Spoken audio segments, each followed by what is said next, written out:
Chapter 3 का नाम है अवयव, इसको इंग्लिश में मैट्रिक्स कहते हैं। तो चलिए सबसे पहले जानते हैं कि मैट्रिक्स है क्या, यानी कि अवयव किसे कहते हैं, इसके बारे में समझते हैं। तब फिर हम आगे आप लोग को अवयव के प्रकार बताएंगे, टाइप्स ऑफ मैट्रिक्स। फिर तब आगे वाला वीडियो में एक्सरसाइज 3.1 के प्रश्न को हल करेंगे। देखिए आप चैप्टर इससे पहले कोई भी चैप्टर नहीं पढ़े हैं तो आपको बिल्कुल समझ में आएगा। अवयव चैप्टर बिल्कुल आसान है जी, इजी से आपको समझ में आएगा। आप फर्स्ट ईयर में पढ़े हैं चाहे नहीं पढ़े हैं उससे कोई दिक्कत नहीं है, चैप्टर आपको 3 बिल्कुल क्लियर समझ में आएगा, क्योंकि अवयव यहीं से शुरू है। तो चलिए इसको शुरू करते हैं। तो देखिए जी अवयव है क्या, तो देखिए जी संख्याओं या फलनों, क्या कहता है अवयव जी कि संख्याओं या फलनों। तो फलन क्या होता है जी, संख्या का होता है तो 1 2 3 4 -1 -2, जितना भी संख्या के बारे में पढ़े सब संख्या हो गया, ये तो जान ही रहे आप लोग 1 2 3। फलन क्या होता है, जैसे x हो गया, sin x हो गया, x² हो गया, y² हो गया, tan x हो गया, ये सब क्या है, ये सब फलन होता है। तो यानी कि संख्याओं या फलनों को आयताक्रम विन्यास में व्यवस्थित करना ही क्या कहलाता है, अवयव कहलाता है। यानी कि जब हम संख्याओं को आयताक्रम, यानी कि इस अवयव का संकेत होता है ये कि आयताक्रम विन्यास में व्यवस्थित करना ही अवयव कहलाता है। जैसे 1 2 3 4 5 6 कैसे हम डाल दिए तो ये आपको अवयव हो गया। अवयव संख्याओं या फलनों को आयताक्रम विन्यास में व्यवस्थित करना ही क्या कहलाता है जी, अवयव। तो इसको अवयव कह देंगे। या फलन ले लीजिए, जैसे मानिए कि x है, x² + 1 है, यानी sin x है, यानी cos x है। तो देखिए ऊपरी संख्या है और नीचे वाला में क्या है जी, फलन है। तो इसी तरह से डिफिनेशन दिया जा सकता है इसको जी कि संख्याओं या फलनों को आयताक्रम विन्यास में व्यवस्थित करना ही अवयव कहलाता है। इसको इस आधार पर डिफिनेशन दिया गया है। अब देखिए अवयव का यूज करते कहाँ है, तो देखिए ज्यादा आपको इसका यूज बैंकिंग क्षेत्र में होता है जी। कॉमर्स जब पढ़िएगा तो कॉमर्स में भी अवयव पढ़ना है, साइंस में भी अवयव पढ़ना है। तो देखिए मानिए कि आप लोग 3 दोस्त है, F1 F2 F3, 3 फ्रेंड है आप लोग जी। तो देखिए पहला फ्रेंड के पास बुक माने कि 10 गो है, दूसरा भी बुक है 25 और एक भी है माने कि 15। 3 फ्रेंड है, पहला भी बुक कितना है जी, 10 गो बुक है, दूसरा का फिर 25 गो है और तीसरा का फ्रेंड फिर कितना है, 15 गो है। और माने कि पेन उसके पास, पहला मित्र के पास माने कि 4 पेन है, इसके पास 15 पेन है, इसके पास 10 पेन है, इस तरह से है। तो इसको हम अवयव में सजा सकते हैं कि जो पहला मित्र के पास 10 गो बुक है और 4 गो पेन है, दूसरा मित्र के पास 25 गो बुक है, 15 गो पेन है और तीसरा के पास बुक कई गो 15 गो है और पेन है 10 गो। तो इसको देखिए जी 2 तरीका से सजाया जा सकता है अवयव में से। कि देखिए बुक वाला को हम मानी कि कॉलम में ले लिए, देखिए जो खड़ा रहता है इसको कॉलम बोलते हैं, जैसे पड़ा लाइन है उसको क्या बोलते हैं जी, रो बोलते हैं, यानी पंक्ति। तो इसको हम ऐसे भी अवयव में सजा सकते हैं कि 10 25 15 4 15 10 इसे सजा दिए। तो यानी कि देखिए जो दर्शा रहा है आपको बुक दर्शा रहा है और ये दर्शा रहा है पेन। या इसी बात को हम ऐसे भी लिख सकते हैं जी, कॉलम में ना लिख के रो, यानी बुकों की संख्या को हम इसको ऐसे रो में भी लिख सकते हैं, यानी पंक्ति में भी। कैसे 10 25 15। फिर देखिए बुक जो बुक था 10 25 15 पंक्ति यानी रो में लिख दिए। और पेन को हम यानी कलम को हम ऐसे लिख दे रहे हैं, इसको भी पंक्ति में लिख दे रहे हैं कि 4 15 ऐसे कि 4 15 10। तो देखिए ये जो है से आपको बुक है और ये है से आपको पेन है। तो देखिए ये जो स्थिति है मित्र 3 मित्र के पास बुक और पेन है, उसको हम 2 तरीका से दर्शा सकते हैं जी। देख रहे हैं बुक को हम रो में लिख दिए, सॉरी कॉलम में, पहले से बुक की संख्या कॉलम में था और पेन भी कॉलम में था, लेकिन अब यही काम हो गया रो पंक्ति में हो गया। यानी कि या तो बुक को पंक्ति में लिखिए या स्तंभ में लिखिए।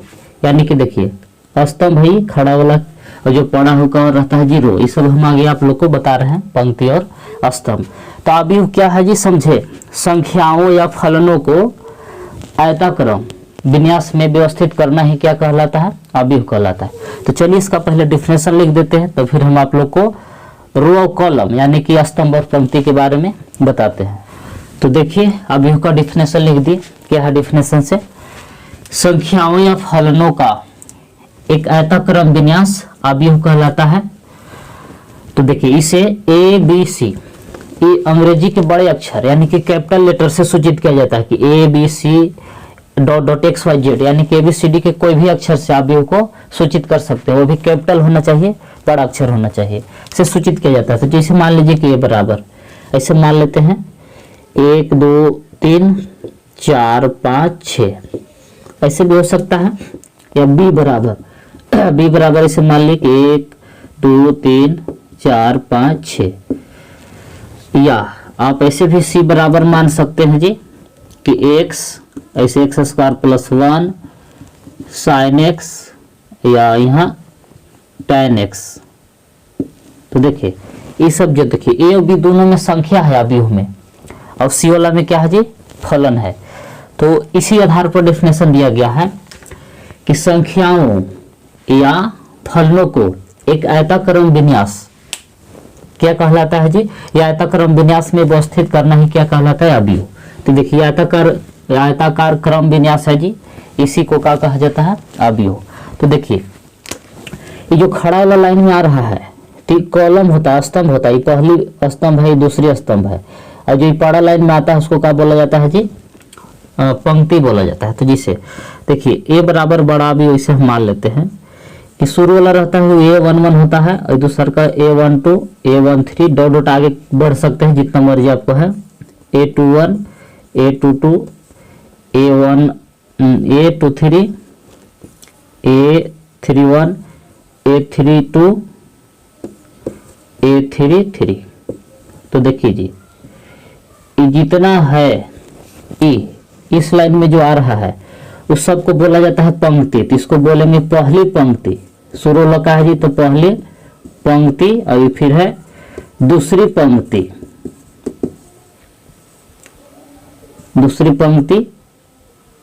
सॉरी इसे होगा पंक्ति, यह है तीसरी पंक्ति। तो देखिए जी पहली पंक्ति को R1, इसको R2 और इसको R3। तो देखिए पहली पंक्ति क्या है, तो देखिए क्षैतिज रेखा में आने वाले सभी अवयव को क्या बोला जाता है जी, क्षैतिज रेखा में जो आ रहा है पहला लाइन में वो सब पंक्ति हो गया। अब यही सब स्तंभ में भी आ रहा है, देखिए ये जो इस लाइन में आ रहा है सबको पंक्ति बोलेंगे, और जो खड़ा लाइन में आएगा उस सबको, ऊर्ध्वाधर जो लाइन में आएगा उस सबको स्तंभ बोला जाता है, जिसको कॉलम इंग्लिश में कहते हैं, और पंक्ति को इंग्लिश में रो कहते हैं। तो R1 R2 R3 ये पहला रो है, दूसरा रो है, तीसरा रो है, ये पहला कॉलम, दूसरा कॉलम, तीसरा कॉलम। तो इसको बोल सकते हैं पहला स्तंभ यानी कि C1, इसको बोल सकते हैं C2 दूसरा स्तंभ, इसको बोल सकते हैं C3 तीसरा स्तंभ। तो स्तंभ किसको कहेंगे जी, तो ऊर्ध्वाधर रेखा में आने वाले अवयव को या एलिमेंट्स को कॉलम कहते हैं। रो किसको कहते हैं, तो क्षैतिज यानी हॉरिजॉन्टल लाइन में आने वाले एलिमेंट्स को क्या बोलते हैं, रो कहते हैं।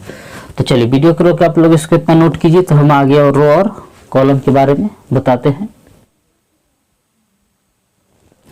अवयव, पंक्ति और स्तंभ के डिफिनेशन लिख दिए। क्या है डिफिनेशन से देखिए, तो देखिए अवयव की अवयव, इसको इंग्लिश में बोलते हैं कि एलिमेंट्स ऑफ मैट्रिक्स। तो देखिए एलिमेंट्स ऑफ मैट्रिक्स को AIJ, देखिए आई होता है रो होता है, और जे होता है कॉलम। तो पहले रो तब फिर होता है कॉलम।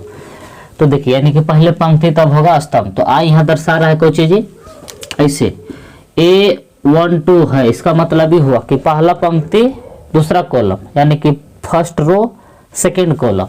यही A31 है या A32 है या A33 है, इसका मतलब ही हुआ कि तीसरा रो तीसरा कॉलम। तो AIJ लिख दिए, आई होता है रो और जे होता है कॉलम। तो देखिए इसका डिफिनेशन लिख दिए, मैंने इसको AIJ से सूचित किया जाता है।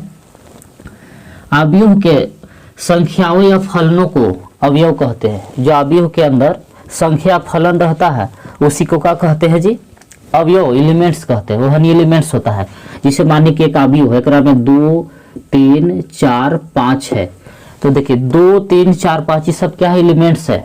या इसके जगह पर हम ऐसे लिख दे कि साइन एक्स स्क्वायर 1 या एक्स स्क्वायर प्लस 1।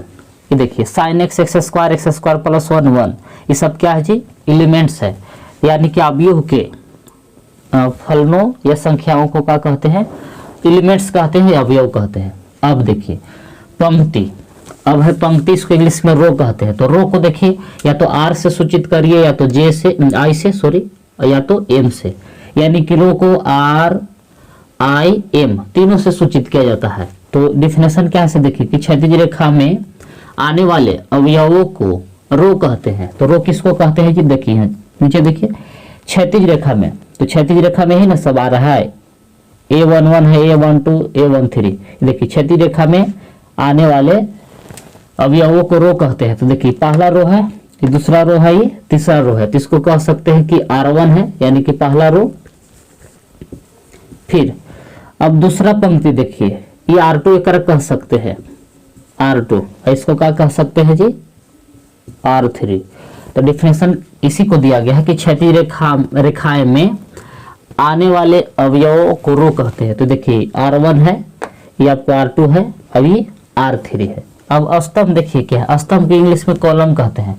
तो इसको C से सूचित करिए या तो J से या तो N से, CJN कोई से सूचित कर सकते हैं जी। तो इसका डिफिनेशन है ऊर्ध्वाधर रेखाएं में आने वाले अवयवों को कॉलम कहते हैं, यानी कि स्तंभ कहते हैं। तो देखिए पहला स्तंभ है, देखिए जो रो में अवयव आयल है वो, देखिए जो रो में है वो कॉलम में भी वो हनीय होगा, दूसरा हनीय नहीं होगा। देखिए ये हनीय देखिए R1 R2 R3 में शामिल हुआ है, तो हनीय C1 C2 C3 में।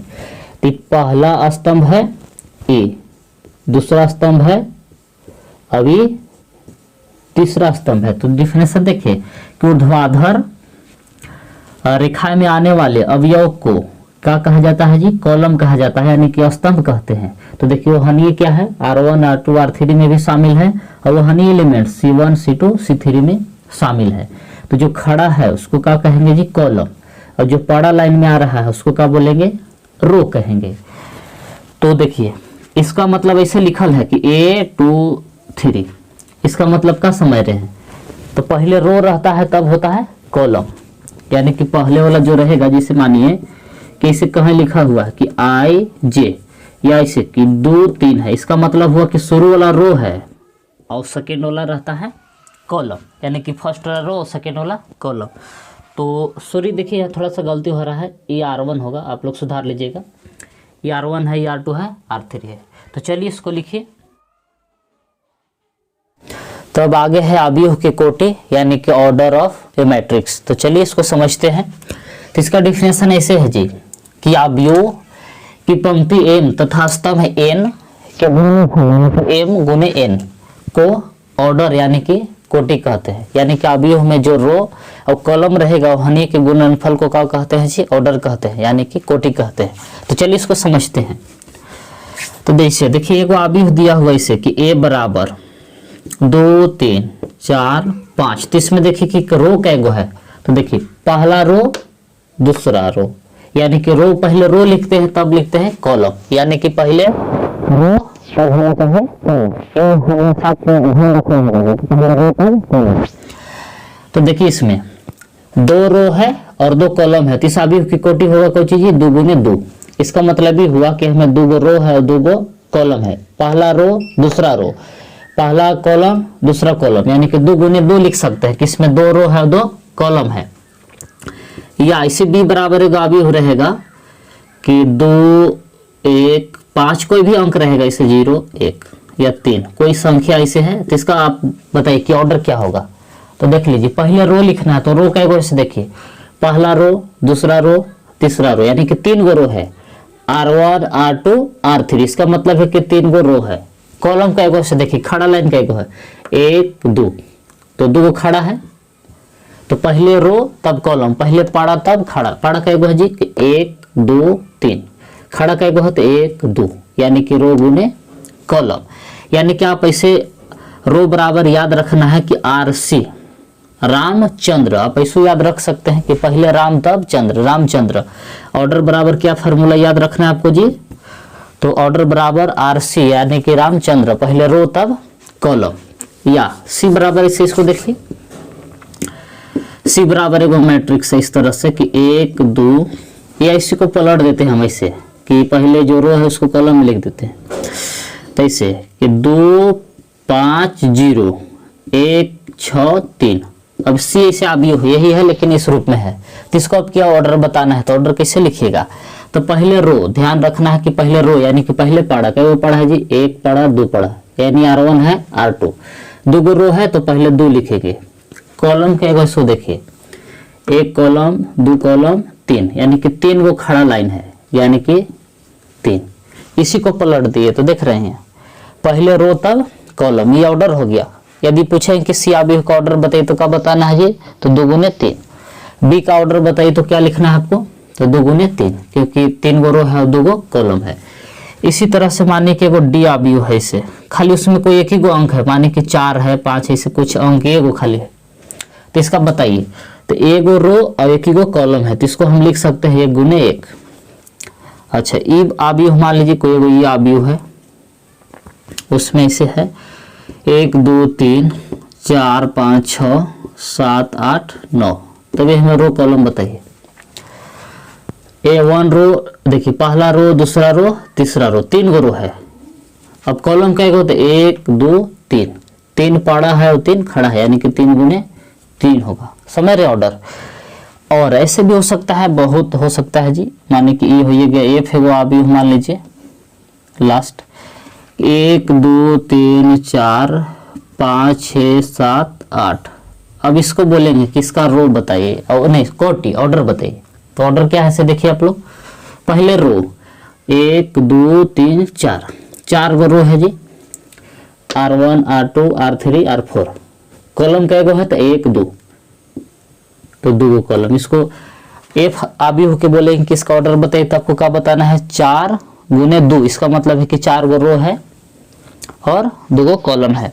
तो यानी कि ऑर्डर बराबर आप याद रखिए कि पहले होगा R तब होगा C,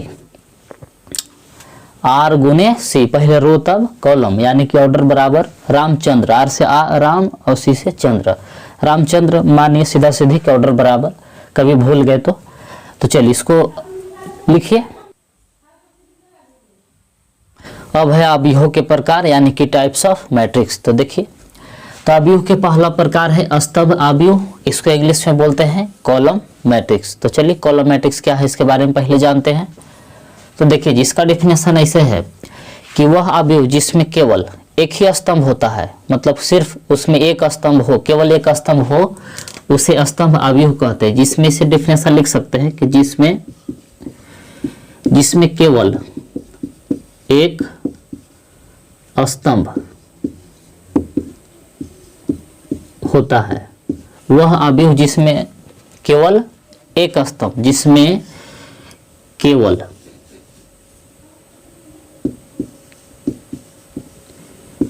स्तंभ अवयव किसको कहेंगे कि वह अवयव जिसमें केवल एक स्तंभ होता है, उसे स्तंभ अवयव कहते हैं। जैसे उदाहरण में देख लीजिए, उदाहरण ऐसे A बराबर देवल रहेगा, सिर्फ उसमें स्तंभ एक ही को रहेगा, 1 0 5 √2।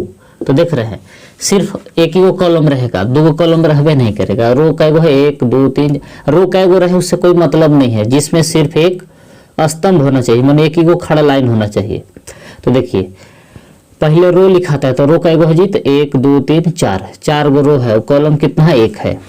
या इसे मान लीजिए कि B बराबर है 1 2 3 या 1 2 0 ऐसे है। तो देख रहे हैं इसमें रो तो 3 गो है, लेकिन कॉलम का एगो है जी 1 गो है। कि वह अवयव जिसमें केवल एक स्तंभ यानी कि एक कॉलम होता है, उसे क्या कहते हैं जी, स्तंभ अवयव कहते हैं।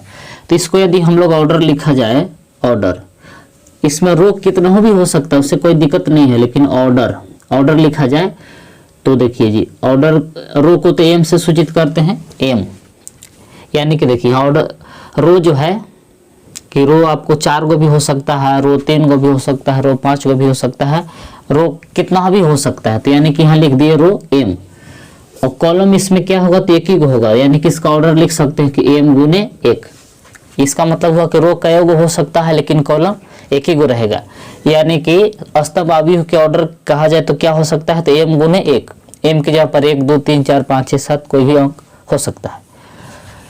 तो इसी तरह से एक है दूसरा पंक्ति अवयव, यानी कि इसको इंग्लिश में बोलते हैं रो मैट्रिक्स। पंक्ति अवयव में क्या रहेगा कि वह अवयव जिसमें केवल एक ही पंक्ति होता है, कि जिसमें केवल एक पंक्ति होता है। पंक्ति अवयव को डेफिनेशन पूछा जाए तब कैसे बताइएगा जी, कि वह अवयव जिसमें केवल एक पंक्ति होता है उसे पंक्ति अवयव कहते हैं। तो देखिए जी, सिर्फ एक ही गो पंक्ति रहेगा, जैसे a बराबर मान लीजिए ऐसे रहेगा कि 1 2 √3 4 ऐसे इस तरह से। तो देखिए इसमें सिर्फ एक ही गो पंक्ति है, कॉलम का गो 1 2 3 4 और रो का गो है जी, तो सिर्फ एक ही गो है। तो इसको पहले रो लिखते हैं, तो रो है 1 और कॉलम का गो इसमें, तो 1 2 3 4, ये 4 नहीं दूसरा अंक ले लेते हैं। तो देखिए रो एगो है लेकिन कॉलम का एगो जी, तो 1 2 3 4 कॉलम का एगो हो सकता है लेकिन रो का होना चाहिए 1 होना चाहिए।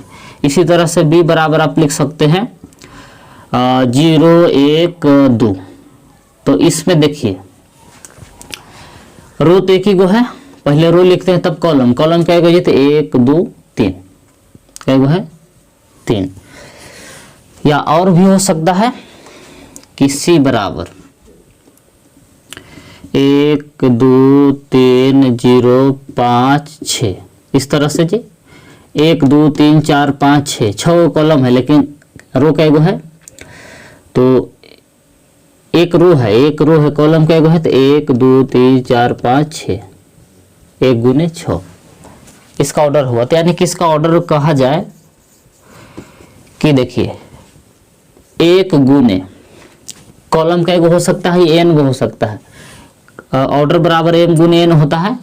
तो पंक्ति अवयव में m का मान 1 रहेगा, यानी कि सिर्फ इसमें केवल एक ही पंक्ति रहेगा, रो एक ही गो रहेगा, लेकिन कॉलम कई गो भी हो सकता है, 1 हो सकता है 2 हो सकता है 3 4 5 कितना हो भी हो सकता है। यानी कि इस तरह से हम ऑर्डर इसका ऐसे लिख सकते हैं।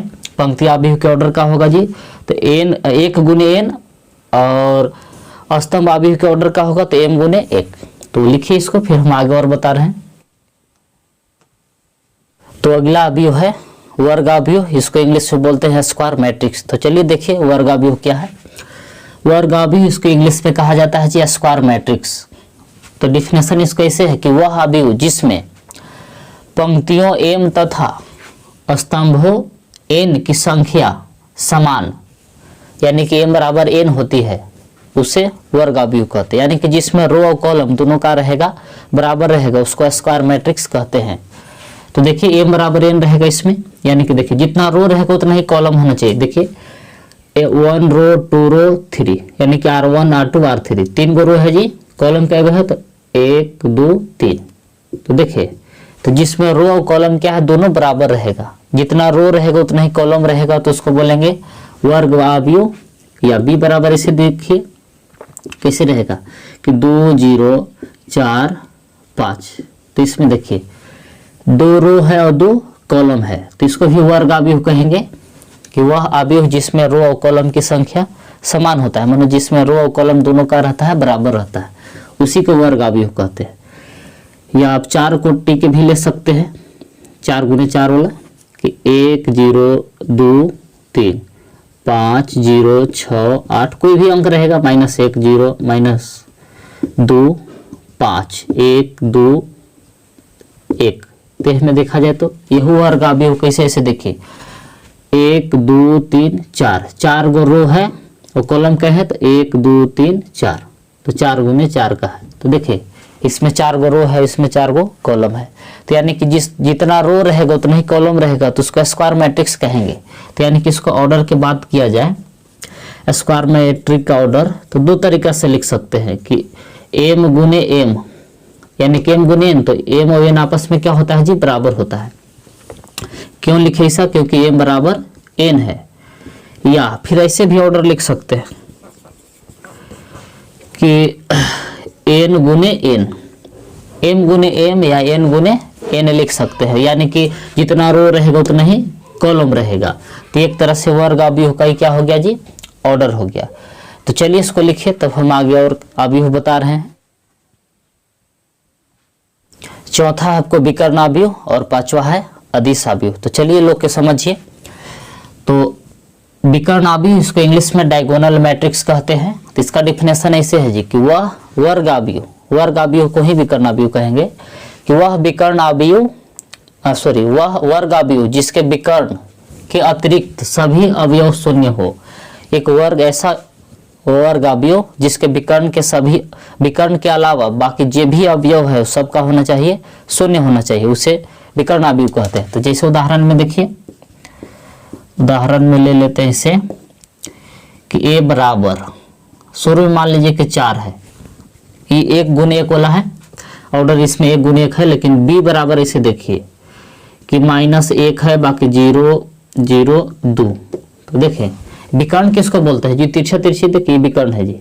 तो विकर्ण के अवयव क्या है जी, मतलब शून्य नहीं है, लेकिन विकर्ण के अलावा सभी अवयव क्या है, शून्य है, तो उसको विकर्ण अवयव कहेंगे। या c बराबर को देखिए 3 गुने 3 वाला, कि 1 या जिसे 1.1 है 0 0 0, 2 है 0 0 0, √3 कोई भी अंक रहेगा, फर्क देख रहे हैं। इसको देखिए, विकर्ण के अवयव 0 नहीं है, लेकिन इसके अतिरिक्त क्या डिफिनेशन है कि जिसके विकर्ण के अतिरिक्त, ये विकर्ण है, विकर्ण 0 नहीं है, लेकिन विकर्ण के अलावा सभी एलिमेंट्स क्या है यहाँ जी 0 है, उसी को कहते हैं विकर्ण अवयव। कि वह अवयव या वह वर्ग अवयव, सब वर्ग अवयव है जी। ये 1 गुने 1 कोटि का है, ये 2 गुने 2 कोटि का है, ये 3 गुने 3 का है। देखिए वह वर्ग अवयव जिसके विकर्ण के अतिरिक्त सभी अवयव शून्य हो, उसे विकर्ण अवयव कहते हैं। तो पूरा जितना भी आपको दिखाई दे रहा है वो सब क्या है, विकर्ण अवयव है, क्योंकि विकर्ण शून्य नहीं है, लेकिन विकर्ण के अलावा सब शून्य है, इसीलिए इसको कहा गया विकर्ण अवयव। अब देखिए अदिश अवयव, सेम विकर्ण अवयव के विकर्ण के अवयव समान होते हैं। ये विकर्ण अवयव है, अब यही विकर्ण अवयव के विकर्ण के यदि अवयव समान हो जाएगा तो उसे कहते हैं अदिश अवयव। तो देखिए इसका उदाहरण, तो जैसे a बराबर इससे रहेगा जी कि मान लीजिए कि यहाँ रहेगा -1 0 0 -1। तो देखिए 1 रहेगा तो फिर दूसरा अवयव हो जाएगा, आगे पढ़िएगा यूनिट मैट्रिक्स हो जाएगा वो -1 -1, यानी कि विकर्ण समान हो गया, बाकी सब 0 है। b बराबर इसे मानिए कि 3 कोटि वाला ले लेते हैं कि √3 0 0 0 √3 0 0 0 √3।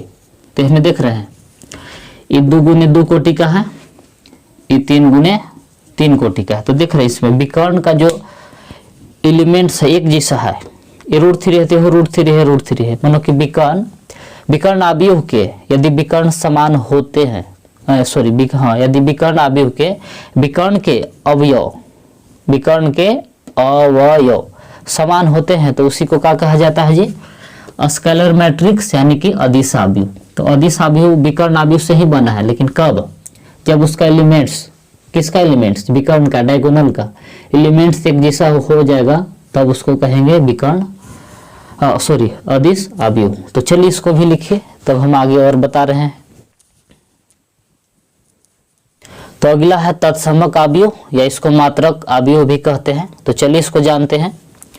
तो देखिए तत्समक अवयव, इसी को इंग्लिश में बोला जाता है आइडेंटिटी मैट्रिक्स, या मात्रक अवयव भी कहते हैं, यानी कि यूनिट मैट्रिक्स। तो देखिए डिफिनेशन क्या है कि जिसके विकर्ण के सभी अवयव 1 होते हैं तथा शेष अवयव शून्य होते हैं, उसे, मतलब कि वह वर्ग अवयव जिसके विकर्ण के सभी अवयव 1 होते हैं तथा शेष सभी अवयव का होते हैं जो शून्य होते हैं, उसे तत्समक अवयव कहते हैं। इसे I द्वारा सूचित किया जाता है, या इसे I से सूचित किया जाता है। तो देखिए जी यूनिट मैट्रिक्स को I से सूचित किया जाता है, कैपिटल I से। तो I बराबर देखिए, यदि 1 कोटि का लीजिएगा तो 1 खाली रहेगा, 1 गुने 1 कोटि वाला ही। यदि 2 कोटि के लीजिएगा तो इसको ऐसे कि 1 0 0 1, ये 2 गुने 2 कोटि का हो गया। I बराबर 3 कोटि का लीजिएगा तो इसे होगा कि 1 0 0 0 1 0 0 0 1, ये हो गया आपको 3 गुने 3 कोटि का। तो डिफिनेशन के अनुसार इसको समझिए तो कि वह या जिसके विकर्ण के सभी अवयव, देखिए विकर्ण वाला एक एक है, यहाँ भी क्या है जी एक एक है, कि जिसके विकर्ण के सभी अवयव एक होते हैं तथा शेष तथा बाकी इसके अलावा विकर्ण के अलावा सभी क्या होते हैं जी शून्य होते हैं, उसे तत्समक अवयव या मात्रक अवयव कहते हैं। 2 गुने 2 कोटि का हो गया, ये 3 गुने 3 यानी 3 कोटि का ही हो गया।